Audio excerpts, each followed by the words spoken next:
You might draw a little circle. This is where you are. 10 years from now, you could be here, or 10 years from now, you could be here. And the difference in 10 years between here and here could be significant in money and lifestyle, treasures, equity. In 10 years, an incredible difference. But right here, a small difference in the change of discipline, the change of thinking to start you on this journey versus this journey. Now, it's also very important intellectually to know whether or not you're headed this way or this way. And once you decide, 10 years from now, I think that the gathering of my intellectual and personal and spiritual and moral and economic treasure may not be that great, the key is to start right now making these changes to walk this new road. But here's what's exciting to me. Just a few daily disciplines makes a great deal of difference in 1 year, 3 years, 5 years. Just a few daily disciplines. And that's what I'd like to talk about in this series, just these few daily disciplines that make the difference, whether you wind up here or here. Good question. 10 years from now, you will surely arrive. The question is, where? We don't want to kid ourselves about where. We don't want to kid ourselves about the road we're walking. I had a day shortly after I met Mr. Schoaf called "Do Not Kid Myself Anymore" day.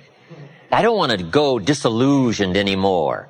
You know, I was using the cross-finger theory back when I was 25, 24, 23. I finally decided that the cross-finger theory was not going to get me what I wanted. That isn't where the treasure lies. That I'm going to have to make sure which of these ways I'm headed. But a few reading disciplines and a few disciplines of mind and a few disciplines of activity, and you can make all the difference in the world whether you wind up here or whether you wind up here. Okay. But just a few changes.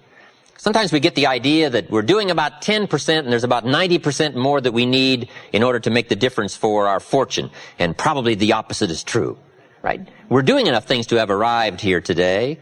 We're doing enough things to have bought and shared in the good life so far. And maybe all you need is that extra 5%, 10% of intellectual change, activity change, a refinement of discipline, a refinement of thought. And all we need is the ideas to make those simple changes. And the equity starts gathering in 1 year, 3 years, 5 years, 10 years.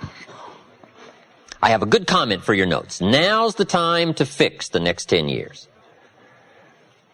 Now's the time to fix it. Now, sometimes you have to come to grips with reality and with truth. That's what was good for me when I met Mr. Schoaf. I was 25 years old. He was 44 years old. And he brought me a wealth of experience, and he started asking me the tough questions.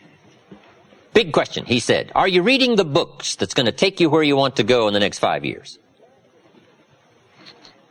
Excellent question. See, you want to make sure. I would assume for all of you, to get where you want to be in the next 5 years, you're either reading the right books or you're not. That's kind of a brilliant statement, right? You're either engaged in the disciplines or you're not. But here's what we don't want to engage in. Disillusion, right? Hoping without acting. You know, wishing without doing. So the key is to take a look and say, where am I? What could I do to make the changes, to make sure that I can take more certain daily steps toward the treasure I want, the mental treasure, the personal treasure, the spiritual treasure, the financial treasure. I don't want to make any errors. Now's the time to adjust my daily program to take me where I want to go. So hopefully I'll have some ideas to share with you that might help make just a few adjustments.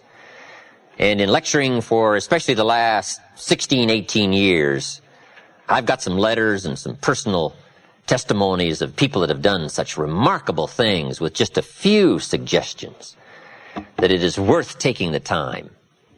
And that's what I'm here for. To do a little coaching.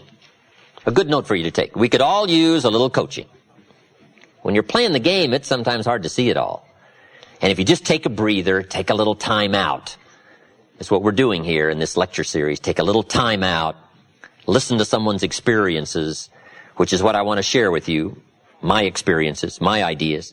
And see if it might cause for you a little moment of correction so that you can make some changes that'll add up to some extra worth in the next 1 year, 3 years, 5 years.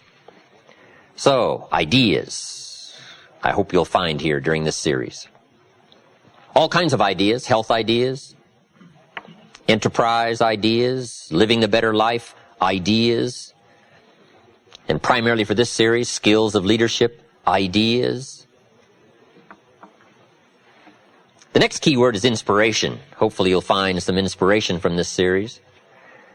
Inspiration is a mystery, why some people are inspired and some are not. Who knows what that mystery is? Emotional vitality. Some people have this incredible zest for life and an appetite for living well and doing well, and others seem to take the ho-hum attitude, let it slide, and hopefully it'll work out anyway. I don't know what the difference of that is. But it is exciting to watch people who are inspired. But I think the key to it all is self-motivation. Self-motivation. The guy says, boy, if somebody just come by and turn me on, hey, what if they don't show up? Right? You got to have a better plan for your life. Personal inspiration, drawing emotional vitality from life and the challenge, going for it. We all admire that. Hopefully you'll find some of that as we study together. And here's what I hope you'll find also during this series. Guidelines for translating response into results. I just want to share with you some of my insights, some of my experiences. I belong to a group that does business around the world. We've discovered a lot of ways and means, and methods, and ideas. I just want to share that with you from my own experiences and hope that it will serve as guidelines. But I'd like for the guidelines to translate response into results. Now, just a personal word. I don't know where I've caught you in this particular lecture series. Maybe this is springtime for you. You've got a new opportunity going and no telling what you're going to make of it, and you're all excited. I congratulate you for that. Maybe some of you, we've caught you in harvest time. If we knew your story, we'd let you give this lecture. I'd be happy to sit down, let you translate to us your story and your experiences and your success. Maybe you're celebrating, and maybe this series of lectures I've come along has caught you celebrating. Maybe this is the summertime for you, when sometimes the going is tough, and the weeds are attacking your garden, and the bugs are after your values. Summertime is an interesting time. It's not that easy to last from spring till fall. Summer's a test, and especially when the creditors are calling. We have a tendency to walk out in the field and say, grow, crop, grow. They are on me. So I don't know, maybe we've caught you in a testing time. Maybe this is challenging time for you, the summertime. Maybe I've caught you in winter. And I'm sure we've all had some of those winter times, sort of desperate times, decision-making times. Maybe I've caught you in this series at the fork of the road, and some of the decisions you make in the immediate future are going to have everything to do with your next 5 years, 10 years. And I've been to a few of those called forks in the road. I mean, which way do you go? What do you select now as your next path of opportunity? And maybe these are trying times for you. Winter can be a source of trial when the push is on and the press is on.